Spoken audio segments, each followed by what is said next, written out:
Hola, muy buenas. Mi nombre es Fran Estudillo y sin más diluciones paso a proceder a presentar esta clase de residente que se llama Biología molecular en el cáncer de endometrio, implicaciones en la práctica clínica.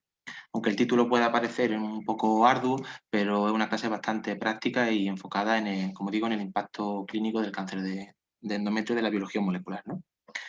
Bien, algunos datos para ir comenzando sobre el cáncer de endometrio. El cáncer de endometrio es el tumor ginecológico más frecuente en los países desarrollados y el segundo ginecológico más frecuente de forma global si atendemos al impacto que genera el cervix en los países subdesarrollados. El pico de incidencia máximo oscila entre los 60 y 70 años, si bien es verdad que entre un 2-5% de los cánceres se dan en la población de 40, 50, menores de 40 años o de 50 años y está relacionado principalmente con oligoanovulación crónica y con la obesidad. El cáncer de endometrio es un problema de salud porque la incidencia está en aumento debido a otros problemas que también están en aumento, como la obesidad, la diabetes, etcétera, ¿no? La parte positiva de todo esto es que tiene una supervivencia alta. En el estudio Eurocare, un estudio a nivel europeo que analizó la supervivencia a 5 años en 29 países europeos, comprobó que la supervivencia a los 5 años era en torno al 76%. Y bien, ¿a qué se debe principalmente esta alta supervivencia? Pues a que la mayoría de los tumores se diagnostican en un estadio precoz y son tumores de bajo grado. Bien, sin embargo, en nuestra experiencia, ¿no? Todos conocemos, tenemos en mente a pacientes que tenían tumores o que tienen tumores de bajo grado y que no esperáramos que evolucionaran bien y de repente evolucionan tórpidamente, evolucionan mal, ¿no? De la misma forma que conocemos casos de pacientes que presentan tumores de alto grado y que no esperamos recaídas, reintervenciones, más tratamiento, etcétera, y de forma inesperada, pues evolucionan favorablemente. Bien, aquí es donde entra en juego un poco la biología molecular, ¿no? ¿Qué nos aporta la biología molecular? Pues nos da información pronóstica, nos da información sobre la sensibilidad al tratamiento. También nos da información sobre el tratamiento diana, algo así como ocurre en el cáncer de mama ER2 positivo, por ejemplo, ¿no? También nos da información sobre la agresividad al tratamiento, en cuanto a cómo debemos, así una paciente debe de recibir, por ejemplo, adyuvancia o no, ¿no? Bien, el cáncer de endometrio tradicionalmente se ha dividido en dos tipos, el tipo 1 y el tipo 2, diferenciado en estos ítems que os pongo aquí, ¿no? El tipo 1 es más frecuente, histológicamente son endometrioides G1, G2, mientras que el tipo 2 son endometrioides G3 o no endometrioides, ¿no? Carcinosarcoma, células claras, etc. El tipo 1 presenta una lesión precursora típica, que es la hiperplasia epitelial, producida por esa exposición continua a estrógenos que al cabo de los años desencadena el cáncer, ¿no? Mientras que el tipo 2 no suele tener una lesión precursora, aunque a veces se desarrolla a partir de un carcinoma endometrial intraepitelial y se relaciona con el IMC bajo, edad avanzada o la raza negra. Y como todos sabéis, el tipo 1 tiene un pronóstico más favorable.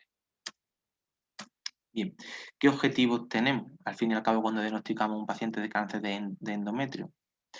Pues clasificar a las pacientes en un grupo de riesgo de tal forma que nos aporte información sobre la posibilidad de recidiva de la enfermedad y sobre un beneficio del tratamiento adyuvante. Dicho de otra manera, tenemos una paciente diagnosticada con cáncer de endometrio, la tratamos de forma quirúrgica y necesitamos saber si con eso es suficiente o si está en un alto riesgo, tiene un alto riesgo de que esa enfermedad recidive y por lo tanto debemos proporcionarle un tratamiento adyuvante complementario. Y bien, ¿cumplimos este objetivo? Pues los valores o los factores que usamos para catalogar, estratificar a las pacientes, como son el grado de diferenciación, la invasión linfovascular, la invasión del miometrio, son valores poco reproducibles y que además tienen una variabilidad interobservador. Por lo tanto, podemos concluir que en carcinoma de endometrio en estadio avanzado sí cumplimos, sí estratificamos bien en grupos de riesgo a las pacientes. Es decir, por ejemplo, si tenemos una paciente con un carcinoma endometrioide G3 con invasión linfovascular y que invade ganglio linfático en estadio 3C, probablemente acertaremos a esa paciente ponerle un tratamiento adyuvante aparte del tratamiento quirúrgico. Por el contrario, no podemos concluir o no podemos afirmar que en carcinoma de endometrio en estadio temprano sí cumplamos este objetivo, ya que no somos capaces de predecir el grado de recurrencia y de afectación de los ganglios linfáticos, dados los datos actuales. Bien, en el año 2013 un grupo de estudios a través de unos análisis moleculares observaron, catalogaron 4 subtipos de cáncer de endometrio. Cada uno de ellos tenía un comportamiento clínico y de supervivencia distinto. Bien, esto fue en el año 2013, como digo. Y claro, ¿qué problema hubo al principio? Pues como todo lo nuevo que se descubre, estamos en un laboratorio, en un estudio, pero ¿cómo lo aplico? ¿Cómo me puede servir esto a mí en el día a día con las pacientes en las clínicas, ¿no? El otro segundo gran problema es que era el coste, ya que eran análisis moleculares que tenían un amplio coste, como digo, ¿no? Posteriormente se consiguió realizar un análisis que se puede realizar en material estándar fijado en formalina, incluido en parafina, dicho de otra forma, que se puede realizar en todo laboratorio de anatomía patológica, excepto el polimutado, que es un subtipo de cáncer endometrial, que ahora lo veremos, que ese sigue siendo un análisis molecular, pero bueno, antes eran 3, ahora hay 1, por lo tanto se ha reducido bastante el coste. Como digo, esto que consigue que sea un procedimiento, un análisis más barato, más reproducible y clínicamente aplicable. El hándicap, la desventaja es que es menos preciso. No olvidemos que esta técnica que señalo aquí es un reflejo del gold estándar, que es el análisis molecular, ¿no? Bien, una primera idea general y que nos debe de quedar clara es qué aporta la biología molecular. A día de hoy, ¿qué consigue proporcionarnos la biología molecular? ¿Por qué es importante la biología molecular?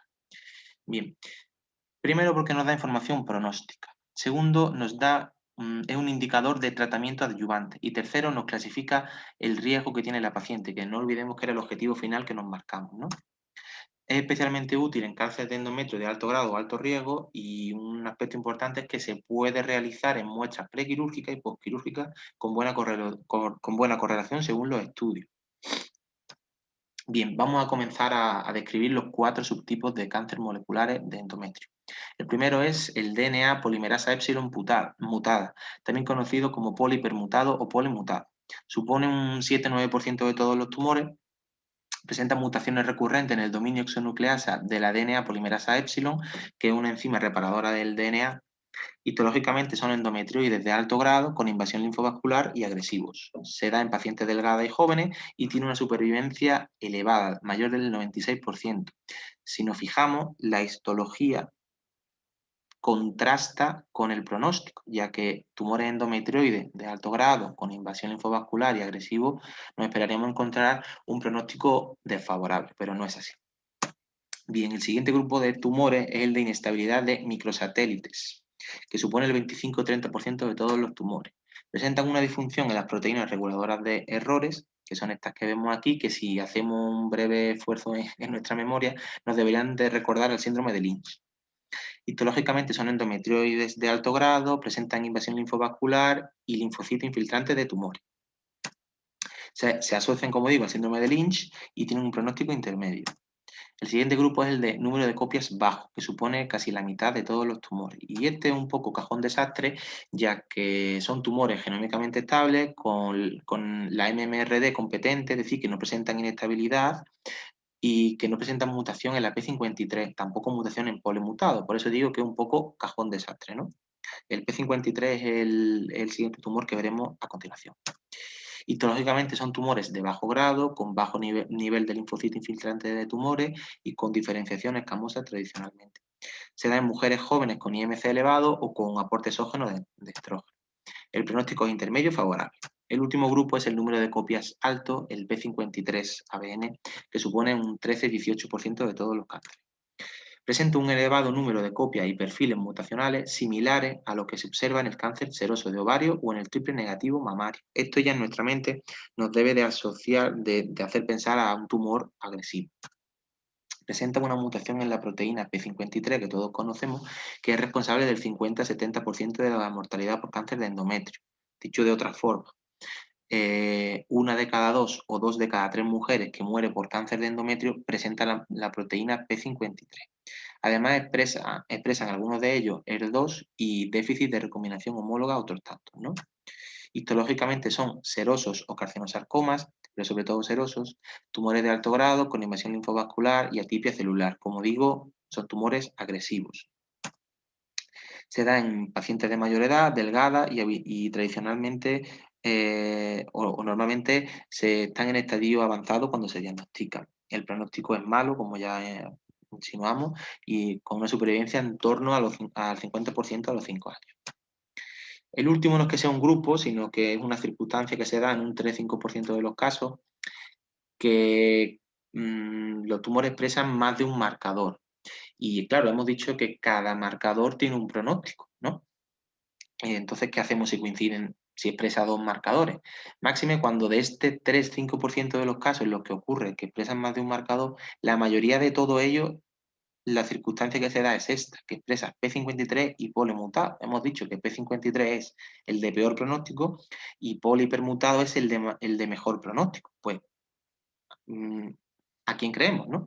Pues bien, los estudios parecen demostrar que debemos tratarlo como pole mutado, ya que las mutaciones en P53 parecen ser mutaciones transitorias que no afectan al comportamiento clínico del tumor.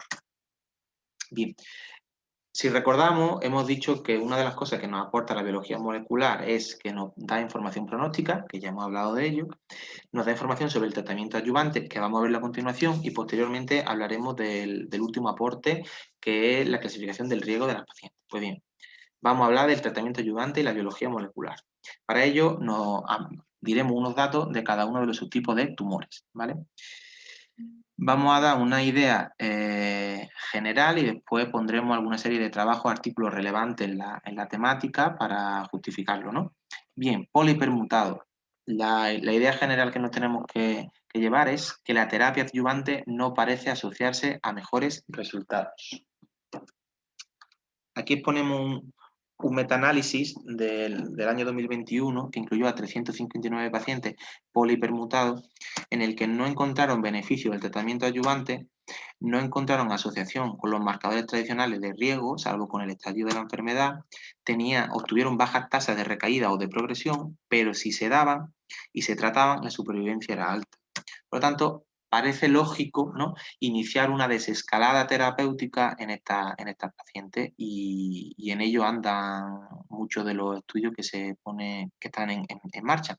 Aquí os pongo el ensayo Portes 4A, muy nombrado, muy referenciado y cuyos resultados se han terminado de recoger en el año 2021 y se esperan que salgan público e interpretado en el año 2023. Como digo, esto es un ensayo ya clínico en fase 3, ya no son estudios observacionales retrospectivos en los que analizaban supervivencia según el tratamiento, no, ya esto es un ensayo clínico en fase 3. Otra de las vías que se está viendo es la inmunoterapia, ya que si recordamos, hemos dicho anteriormente que el polihipermutado y el grupo MMRD o inestabilidad de microsatélites expresan linfocitos infiltrantes de tumores de forma amplia, por lo tanto se está evaluando el papel que puede tener la inmunoterapia en estos pacientes, ¿no? Bien, siguiente grupo, MMRD. Idea general, los estudios sugieren que presentan una mayor sensibilidad a la radioterapia.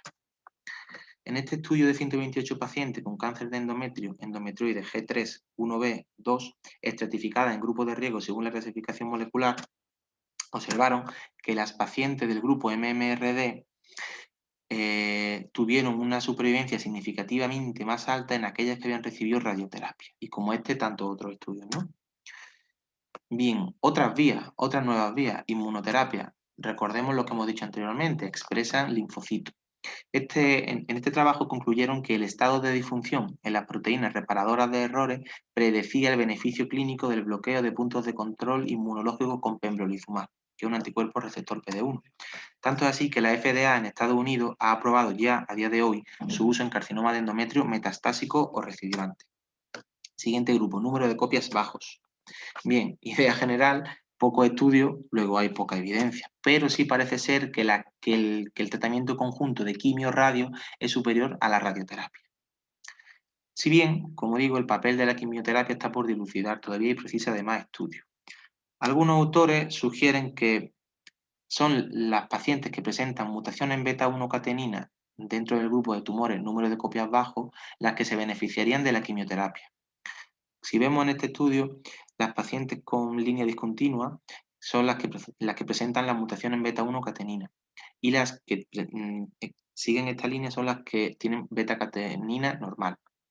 Pues bien, como vemos, estas pacientes tienen una supervivencia menor y son las que algunos autores justifican que deben de recibir quimiorradioterapia. Siguiente tipo, el P53. Recordamos que eran los más agresivos. Luego, hay un claro consenso de que se benefician de quimio y de radioterapia, ¿vale? En este estudio de 410 pacientes de carcinoma de endometrio de alto riesgo, como vemos aquí, todas estas pacientes son cáncer de endometrio P53 y las que aparecen en línea en rojo recibieron quimio y radioterapia, mientras que las que aparecen en línea azul recibieron únicamente radioterapia. Como vemos, la supervivencia fue mayor en el grupo de quimio-radio, 58% versus 36% con respecto al de radioterapia exclusiva, ¿no? Bien, nuevas vías también, fármacos antiangiogénicos. Recordemos que expresaban ER2 y el déficit de recombinación homóloga, alguno de ellos, ¿no? Entonces, un grupo de trabajo concluyó que las pacientes con mutaciones en P53 se asociaron con una mayor supervivencia libre de progresión y una supervivencia global en las que recibieron bevacizumab en comparación con temsirolimus, y que no se encontró esta asociación en pacientes que no eran P53. Luego, algo deben de tener las pacientes o los tumores P53 que respondan a fármaco antiangiogénico, y puede estar explicado por el ER2 y por el déficit de recombinación homóloga. Bien.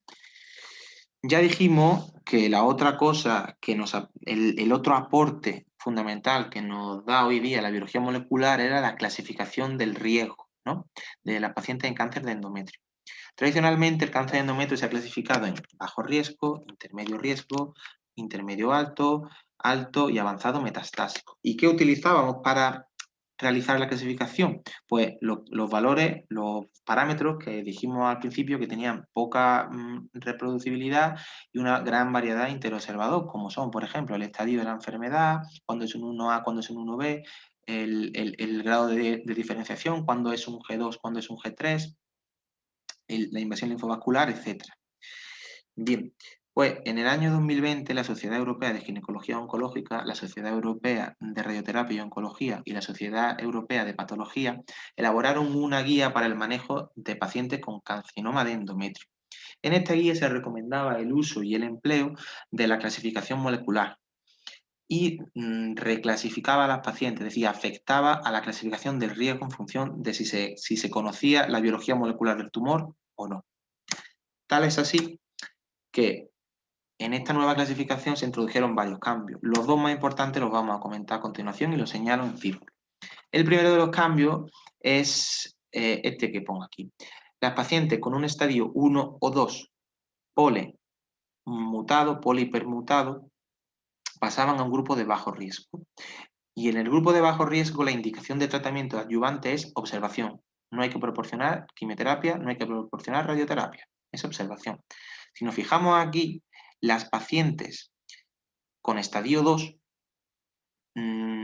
si no conocemos lo que es la clasificación molecular y no sabemos que es polihipermutado, pues un estadio 2, y además si recordamos los tumores pole, ya dijimos que eran endometrioides de alto grado, con invasión linfovascular, etcétera, probablemente proporcionaríamos quimio y radioterapia si no conociéramos que es polimutado, ¿no? Por lo tanto, estamos proporcionando a la paciente toxicidad terapéutica que no le beneficia en términos de supervivencia ni de recidiva de la enfermedad.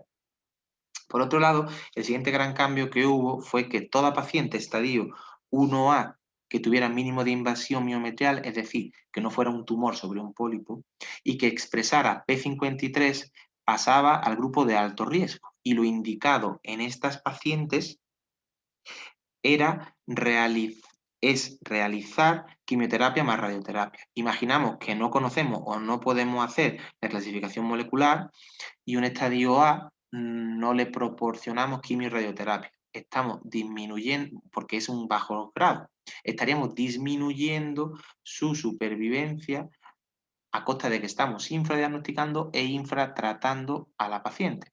Estos cambios podrían explicar lo que introdujimos al principio de pacientes con estadio con carcinoma de endometrio de bajo grado, que nos esperamos que evolucionen bien y evolucionan tórpidamente. Pudiera ser que esas pacientes fueran P53, de la misma forma que poníamos el ejemplo de pacientes con estadio avanzado y que, como esta de aquí, que puede ser en un estadio más avanzado y que evoluciona muy bien cuando esperamos que evolucionara más, porque a lo mejor pudiera ser que fuera polipermutado, ¿no? Luego, los cambios son muy importantes y repercuten sobre la supervivencia, algunos de ellos, y otros sobre la toxicidad y sobre la calidad de vida de las pacientes, ¿no? Administrando un tratamiento de más, por ejemplo.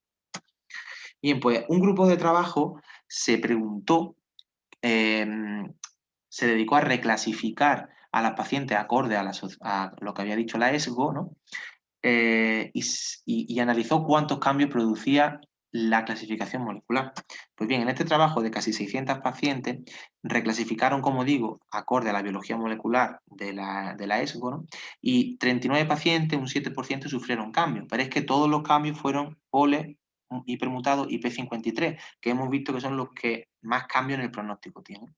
De esta forma, un 44% pasaron a un grupo de menor riesgo, polemutado, es decir, a 17 de ellas le administramos quizás, probablemente, un tratamiento de más que conlleva una toxicidad sin beneficiarle en términos de supervivencia y empeorándole la calidad de vida. Y a un 56% pasaron a un grupo de mayor riesgo, porque pasaron a ser P53. Es decir, probablemente le administramos menor tratamiento del que se debería haber administrado a costa de disminuir su supervivencia, ¿no? Porque no se conocían estos datos moleculares. Bien, para ir acabando como conclusiones, la biología molecular del cáncer de endometrio se aplica cada día de más forma más frecuente y rutinaria, complementando y ampliando la información proporcionada por los marcadores tradicionales e histológicos. Su principal aporte es proporcionar información pronóstica, además de servir como indicador de tratamiento adyuvante. Existen 4 subtipos moleculares de carcinoma de endometrio que difieren respecto a factores de riesgo, anomalías moleculares, respuesta al tratamiento y resultados. El grupo polimutado supone un 7-9%, no se recomienda un tratamiento adyuvante y tienen un pronóstico muy favorable. El grupo MMRD representa el 26-30% y parecen presentar una mayor sensibilidad a la radioterapia. El pronóstico es intermedio. El grupo número de copias bajas suman el 45 y 50% de todos los cánceres de endometrio. El tratamiento adyuvante conjunto de quimio-radio parece superior al de la radioterapia de forma exclusiva, aunque precisa de más estudios para un mejor conocimiento. El pronóstico es intermedio y favorable. El grupo P53 representa entre un 13 y un 18% y supone el tipo de carcinoma de endometrio con peor pronóstico. Se beneficia claramente del tratamiento conjunto de quimio y radioterapia. Y por último, la inclusión de las características moleculares como información complementaria de los marcadores histológicos que estratifican el riesgo en el cáncer de endometrio puede suponer un cambio de nivel de grupo de riesgo hacia superior o inferior, beneficiándose de la aplicación o no, respectivamente, de tratamiento adyuvante. Y esto es todo lo que les quería comentar sobre el carcinoma de endometrio y la biología molecular y el impacto que desempeña y sobre todo que va a desempeñar en un futuro en la consulta del día a día. Muchas gracias.